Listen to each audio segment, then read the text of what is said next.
Hello everyone, সবাই কেমন আছো? তো আজকে করব চিংড়ি মাছের মোমো। তো অলরেডি কয়েকটা চিংড়ি মাছ নিয়ে নিলাম, তারপর থেতো করে ফেলেছি। আদা রসুন দিয়ে দিলাম, লবণ দিয়ে দিলাম। এর পাশে আমি পাতাকপিগুলো লবণ দিয়ে ভিজিয়ে রেখেছি। এর পাশে আমি একটা চামচ দিয়ে গরম তেল করে তারপর চিংড়ি মাছের উপরে দিয়ে দিলাম।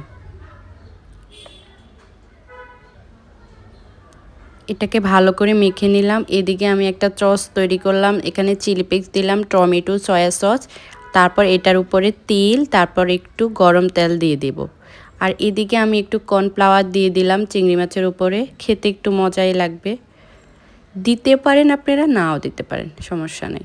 তারপর এদিকে পাতাকপিগুলোকে পানি ঝরিয়ে নিলাম, তারপর চিংড়ি মাছ দিয়ে দিলাম। এদিকে একে একে আমার মোমোগুলো হয়ে গেছে এখন পাতিলের উপর। তারপরে একে একে খেলাম, এতটা মজা ছিল। আপনারা বাসায় ট্রাই করুন।